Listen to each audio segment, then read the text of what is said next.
Thinking of going on an extreme calorie deficit for weight loss? It actually does the opposite. T3, your active thyroid hormone, is literally your metabolism booster. It goes into the nucleus of your cells and activates certain genes and enzymes that are required for energy production. T3 makes your heart express more alpha-myosin heavy chain, which, to put it simply, makes your heart beat faster, and that burns more energy. So basically, T3 is what increases or decreases your basal metabolic rate. Basically, the minimum calories your body burns just to keep you alive for like your involuntary actions happening inside your system. When you go into a severe calorie deficit, your body panics. It still needs to keep your brain on, your blood circulating and your heart functioning. All the involuntary stuff.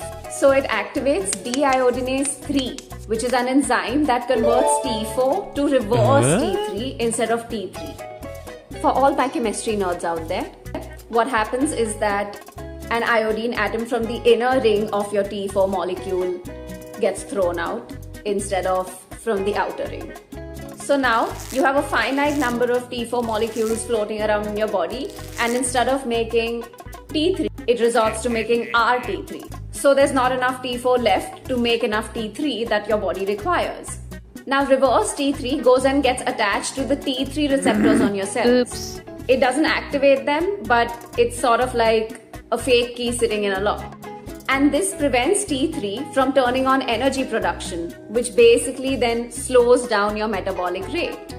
And this isn't your body being dumb.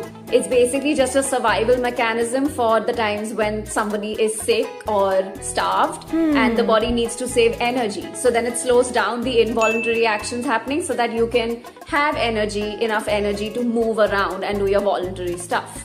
But when you consciously choose to go on an extreme calorie deficit, your body takes it as a sign of danger and starts saving energy for you.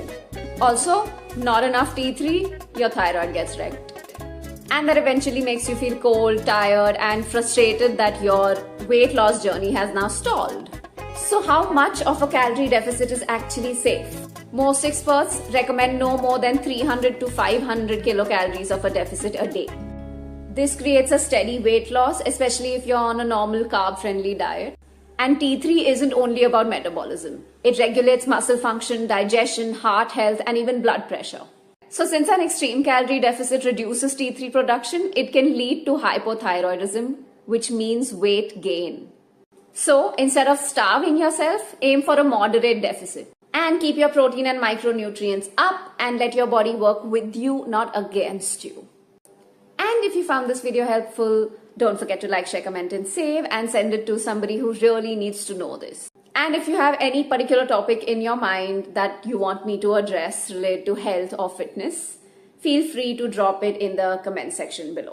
Bye!